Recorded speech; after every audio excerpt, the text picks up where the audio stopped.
যে আমাদের এই আন্দোলনের উপর ভিত্তি করে সারা বাংলাদেশে হলো গিয়ে শিক্ষার্থীদেরকে মিথ্যা মামলা দেওয়া হচ্ছে, গুম করা হচ্ছে, খুন করা হচ্ছে এবং ভয়ভীতি একটা ভয়ের সংস্কৃতি তৈরি করে এই আন্দোলনকে ধামাচাপা দেওয়ার চেষ্টা করা হয়েছে। 27 জুলাই রাতেও অনলাইন প্ল্যাটফর্মে এক সংবাদ সম্মেলনে কর্মসূচি ঘোষণা করেন আন্দোলনকারীরা।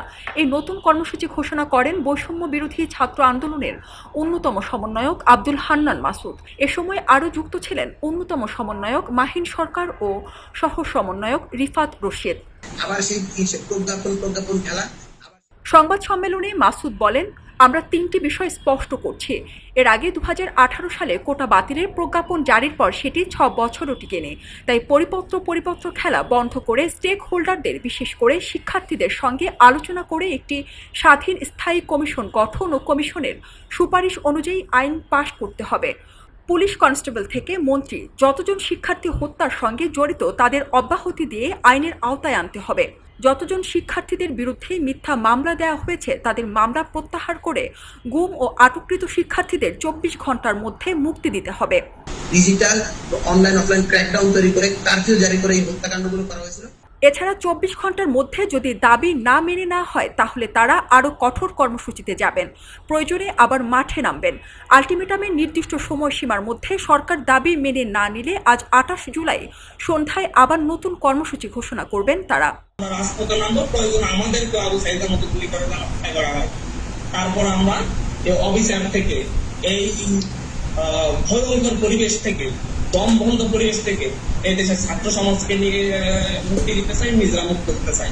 তারা দাবি করেন, এখন পর্যন্ত 236 জন নিহতের তালিকা পেয়েছেন, এর মধ্যে 78 ভাগই শিক্ষার্থী।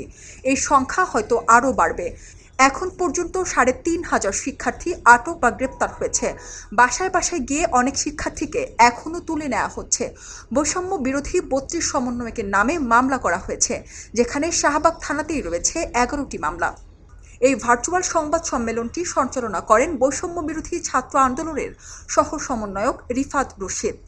এ সময় সমন্বয়করা অভিযোগ করেন, সরকার বৈষম্য বিরোধী ছাত্র আন্দোলনের সমন্বয়ক ও সহ সমন্বয়কদের একত্রিত হওয়ার সুযোগ দিচ্ছেন না এবং এই আন্দোলন বন্ধে তাদের নানান রকম ভয় দেখানো হচ্ছে। বর্তমানে ডিবি হেফাজতে আছেন তাদের প্রধান 5 সমন্বয়ক নাহিদ, সার্জিস আলম, আসিফ, আবু বাকির মজুমদার ও হাসানাত। এ বিষয়ে ডিবি প্রধান হারুন বলেন, কেউ নিরাপত্তাহীনতায় ভুগলে তাদের নিরাপত্তা দেওয়ার কাজ আমাদের। এজন্যই নিরাপত্তার স্বার্থে সমন্বয়কদের ডিবি হেফাজতে রাখা হয়েছে। আমাদের পুলিশের একটা কাজ হচ্ছে, কেউ যদি নিরাপত্তাহীনতায় ভুগে এবং তারা যদি বিভিন্ন জায়গাগুলিতে বলে যে আমাদের যে কোনো সময় আমাদের বিপদ হতে পারে, সেটা আমরা জানার পরে আমাদের নৈতিক দায়িত্বটাই হচ্ছে তাদেরকে সেফলি নিয়ে আসা। নতুবা আর এটা কেন আপনারা হয়তো বলতে পারেন যে শুধু তাদের ক্ষেত্রে কেন, আপনারা জানেন এই লোকগুলিকে ঘিরেই, এই কোমলমতি শিক্ষার্থীদেরকে ঘিরেই কিন্তু একটি অসাধু চক্র জামাত বিএনপি, যারা তাদের সুযোগকে অনুপ্রবেশ করে তারা ঢাকা শহরকে, তারা একটা গণতান্ত্রিক সরকারকে তারা পতন ঘটাতে চেয়েছিল। তারা রাষ্ট্রের সবচেয়ে গুরুত্বপূর্ণ স্থাপনাগুলিতে তারা আগুন লাগানোর চেষ্টা করেছিল পূর্বকল্পিতভাবে। সেই কারণে আমি মনে করি আবার তাদেরকে কোনো কিছু করে আবার যদি তারা আন্দোলনে কোনো কিছু করতে চায়, সে কারণে আমি মনে করি নিরাপত্তার স্বার্থেই কিন্তু তাদেরকে আমরা আমাদের ডিবি হেফাজতে নিই। এলো খবরের কাগজ, নিখাত, নির্ভীক, নিরপেক্ষ।